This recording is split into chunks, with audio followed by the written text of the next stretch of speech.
I've gotten so many comments from people who watch one or two of my Coraline Theory videos and get confused. And I get it because I developed a lot of my theories throughout multiple videos. So I'd watch the movie again and catch something different, or I'd have a conversation with someone and realize I am not explaining things as well as I thought I was. And hey, sometimes I've even changed my mind and abandoned theories, which really throws off someone who watches part 1 and then part 5. So having like 13 different Coraline videos in my channel isn't helpful for people who come in and just watch a few. So I am here to offer up a core theory in one place. Now this video will not include every theory that I've ever played with in Coraline, like the Spiderwick universe connection. This is just a place for my main ideas that all work together, or at least kind of work together. And as is always implied and sometimes stated, thank you to the theorizer for challenging me to rethink the issues with this movie that I had always dismissed as plot holes. Now, I know a lot of theories out there just reiterate what the theorizer has already said, but sadly, I went to college for a degree in film studies, so I actually spent good money on being trained how to pick out little details in film and write these thesis papers on them, which means I've had zero job prospects since graduating, but it has been helpful in giving me a different perspective when viewing films for this channel. I have been very jumbled up talking about Coraline, partly because I can't fully explain it in every video, and partly because my thoughts have adapted as I've seen more clues. Fingers crossed this video will help and make sense to everyone. Upon entering the portal/tunnel to the Otherworld, the beldam does not allow you to return home to the real world. Notice how Coraline teleports back to her real-world bed after falling asleep in the Otherworld room? And remember how that method of traveling didn't work later on? That's because the first time we saw the bed teleportation, Coraline did not go back to the real world. Instead, she was placed onto another layer of the Otherworld, and everything else Coraline sees, as the black cat alludes to, is just a game of cat and mouse. I know I lose a lot of people here because we keep seeing Coraline using the tunnel to get to the Otherworld, so what is the point of that? Well, the point is that it's all part of the illusion that the beldam crafts. Yes, we see Coraline use the tunnel multiple times, but who's to say that it's the same tunnel going to the same location? In the book, Coraline has a hallway-like corridor instead, and she notes that it seems to get longer after her first visit. So is it entirely insane to think that maybe this magical tunnel is leading through a different path now?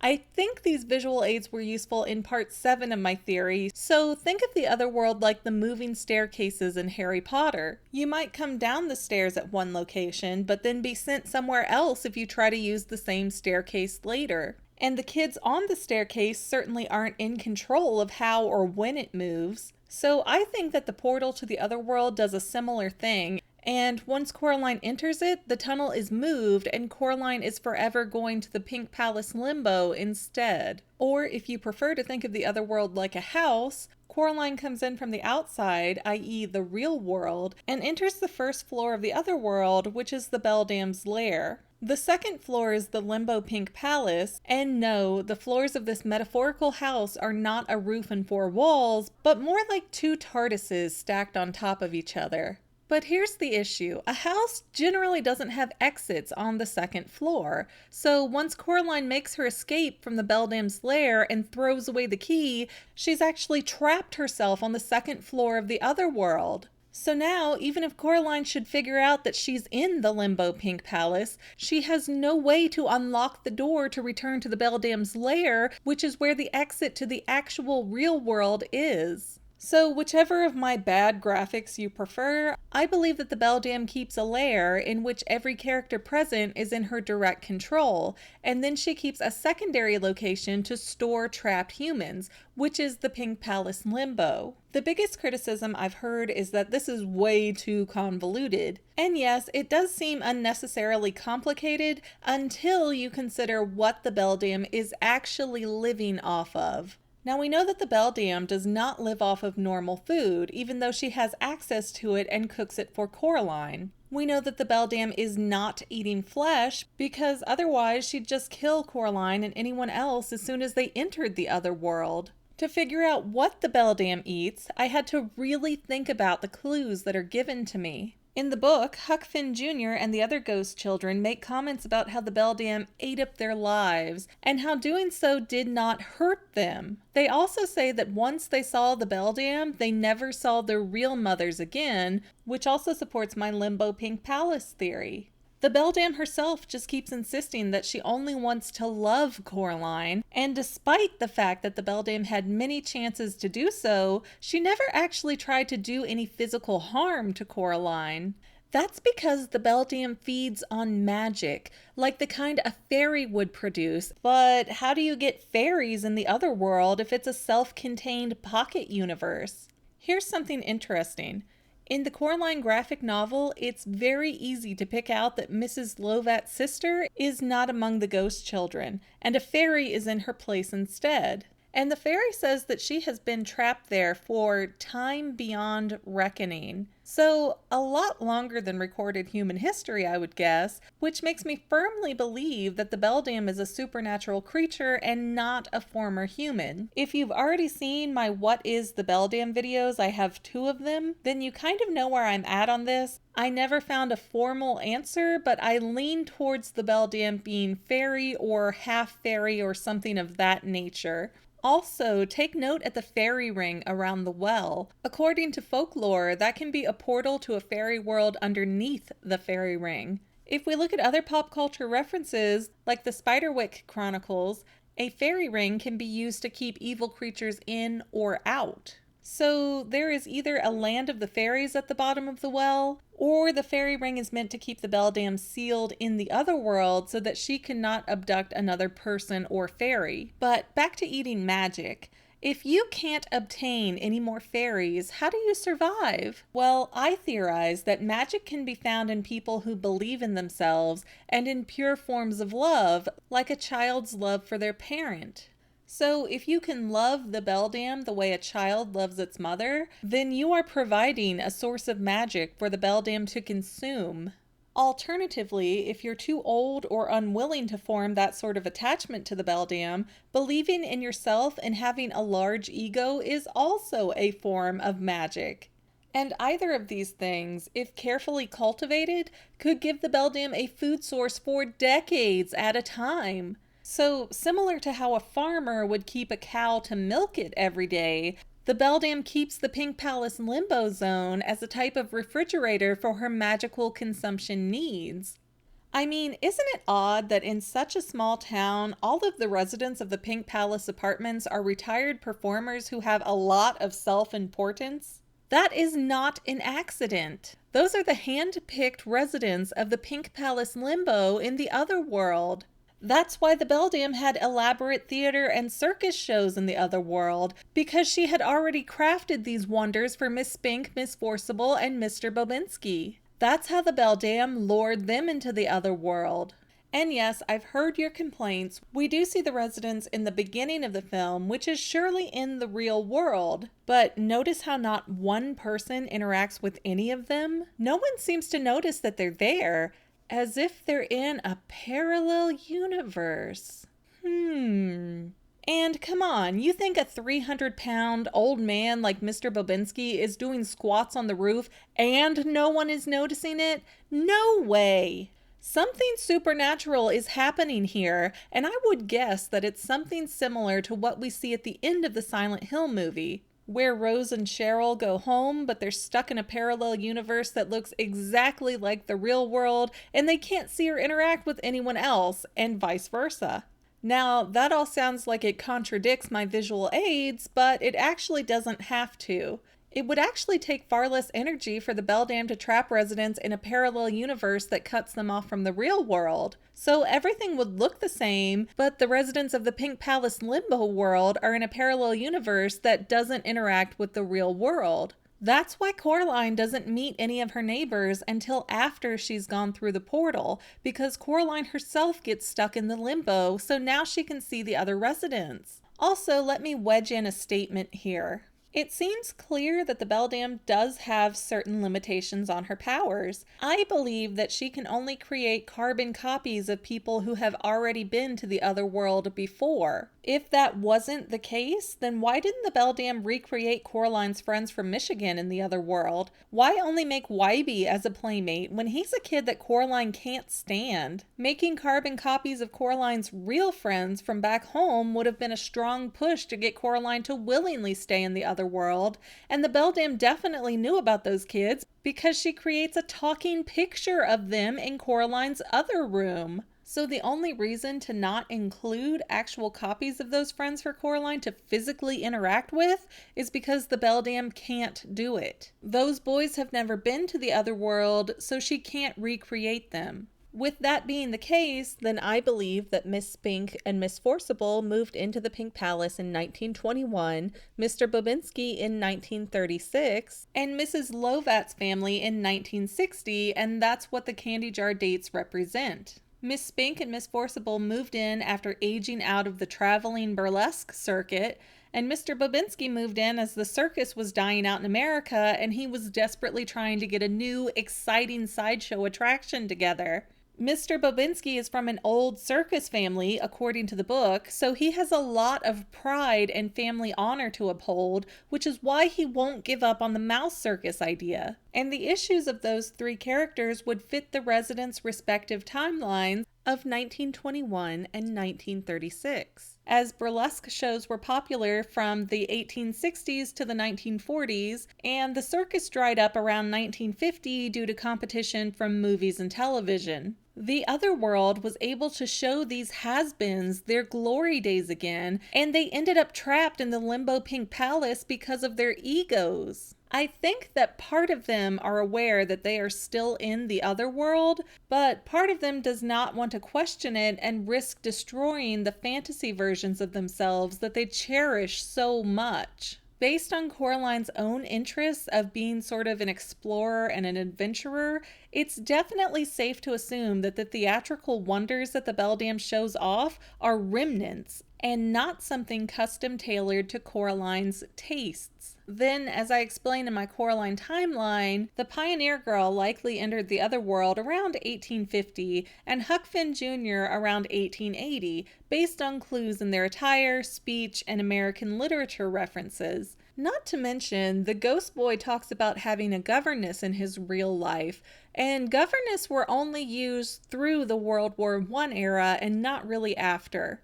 But that gives us roughly 15 to 30 years between human victims, meaning that there was likely another victim between 1960 and 2009 when the film was released. I'll circle back to this issue towards the end.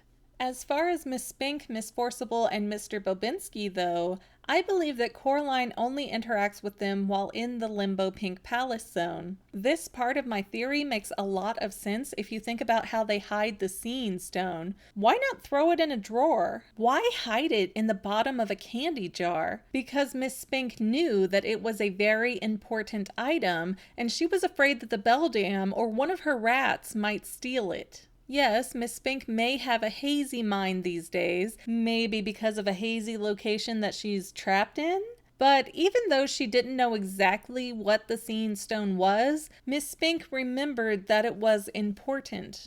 All of these clues help to support the idea that Coraline never returns to the real world after going into the Otherworld. True, Coraline and her family do go shopping in the real world, but the other father states in the book that there isn't anywhere but here. This is all she made. The house, the grounds, and the people in the house. Why does that matter? Because the other world, as small as it is, has a huge white space where the beldam isn't creating anything. Why do that if the world is so small and the beldam is powerful enough to create other living beings? The beldam knows that Coraline likes to explore. It's one of her defining personality traits that she repeatedly comments on in the book and that we see through Coraline's actions in the film. So if the beldam only creates to impress, why leave about 1/3 of the other world blank?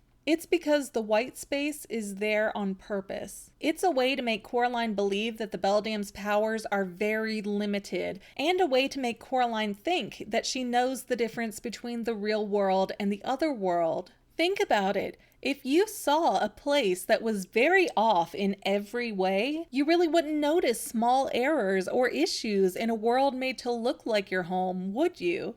So by making the Otherworld and the beldam have flaws, it makes it easier to trap Coraline in the Limbo Pink Palace. Coraline is never noted as having gone to town before her mother takes her shopping for school clothes. So how would Coraline know what the shops look like? She wouldn't, which would give the beldam creative licensing to make whatever she wanted, and that is how the beldam knew that Coraline was unhappy with her clothing, even though the doll didn't go into town with her. Okay, I know most people start asking about the button eyes at this point, but just like there is no spoon, there are no buttons. Well, at least there are no needed buttons. When Coraline notices her parents are missing and she returns to the Otherworld, look at this perfect replica of Mrs. Jones that is just waiting for Coraline. Perfect right down to the eyes. The beldam is able to create human eyes, which means the use of buttons is just another distraction so that when Coraline sees normal eyes in the Limbo Pink Palace, she believes that she's in the real world. When Coraline's parents are abducted, it is implied that they will be trapped in the Otherworld forever if Coraline doesn't come back there to rescue them. But how would that work? Coraline's parents never agreed to sew buttons in their eyes, and I highly doubt that any rational adult would, no matter what the Otherworld had to offer them. So how could the beldam steal Coraline's parents forever? It's not possible if the button eyes are actually needed to stay in the Otherworld long term. Then look at the doll and how we're told that the button eyes are how the beldam sees into the real world. But where is the doll on the shopping trip to report back to the beldam that Coraline wants some cool new clothes? It's not there. Why? Because at that point Coraline is already trapped in the Limbo Pink Palace and the beldam can see everything that is going on. No dolls needed. And side note, since we are told that the beldam can see through the buttons, that means that everything the other father and other YB do is under the direct control of the beldam. Coraline thinks that these people have free will because these characters help her or give her useful information, but in reality, it's a situation of the devil being in the details, and the beldam attempting to make Coraline trust people that are actually just serving as spies for the beldam. The book gives us more proof of this as the other father attacks Coraline at one point and says the other mother is making him do it. There is no free will, and everything with button eyes is merely a puppet for the beldam to use to her advantage. And it's a similar issue with the ghost children. They were real people at one time, and that's how the beldam can recreate their likenesses, but now their carbon copy forms are being used to make puppets that the beldam controls. That's why the ghost children tell Coraline to run away from the Otherworld because it's so dangerous, then also ask her to linger around and free them too. It was all part of the cat and mouse game. I mean, honestly, with how meticulous the beldam is shown to be and how long she claims to have been waiting for Coraline, do you really think she would be so careless as to leave the ghost children lying around in the exact same spot she puts Coraline into?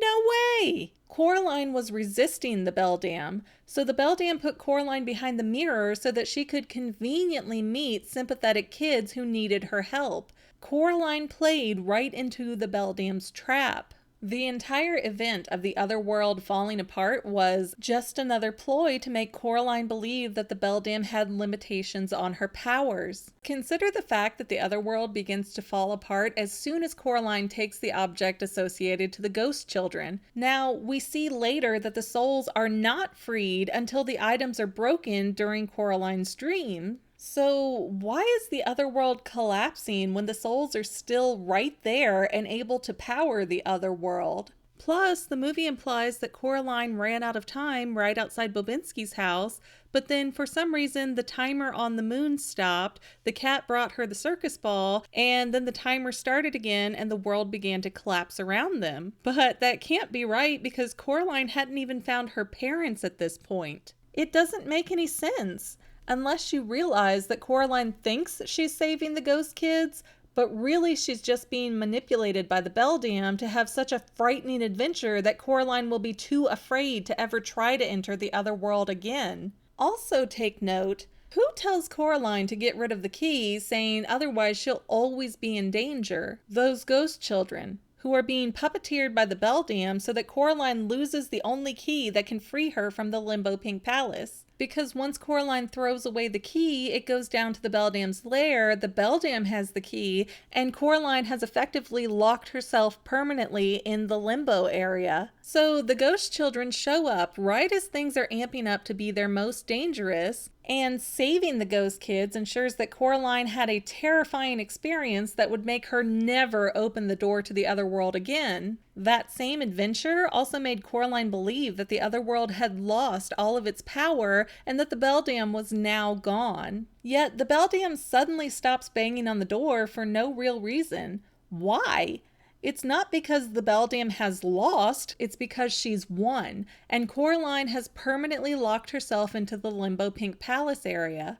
This is also how the beldam's hand is able to get into the real world, because it's not the real world, it's the Limbo Pink Palace. Didn't you think it was odd that the beldam stopped banging on the little door after the key went down the well? I mean, it's a magical robot hand. I'm very confident that it could piece itself back together and climb back out of that well with the key. And going through this grand gesture not only gets the beldam her key back, but it helps to ensure that Coraline thinks that she's won the battle and is safe in the real world when she's actually in the beldam's trap. To further support this idea, isn't it odd that the parents, neighbors, and everything else comes together so perfectly for Coraline? Wybie is waiting to rescue Coraline at just the right moment, despite having no clue when or where she'd be. Once Coraline believes that the beldam has been defeated, her parents become attentive and loving, and the neighbors all finally leave their apartments and everyone is outside gardening, the exact activity that Coraline has been begging to do. This isn't just a happily ever after moment,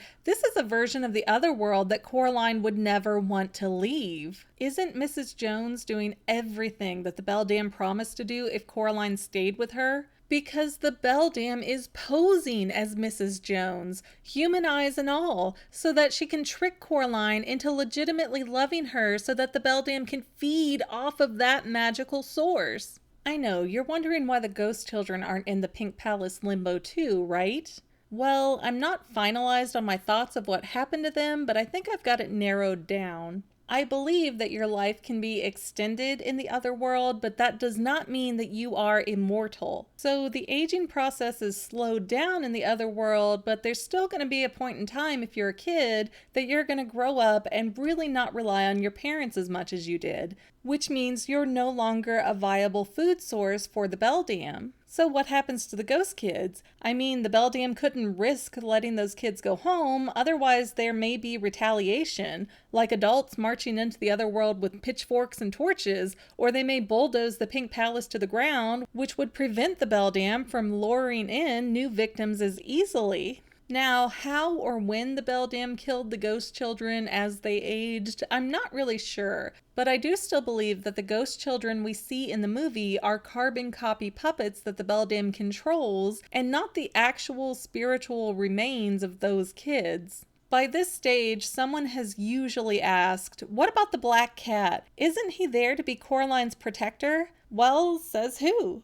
It's a theory, but it's also equally plausible, if not even more likely, that the cat is the beldam's familiar, her agent in the real world who ushers children into the other world, and that's where my version of the candy jar theory kicks in. Now, I've had a few different scenarios for this, but I do really like that the theorizer caught the fact that both the Lovat family and the cat are African American. With the population of Ashland, Oregon being so sparse on this demographic, I really think there's potential for the cat to be related to the Lovats. Let's assume that Mrs. Lovat's family didn't move away when her sister disappeared.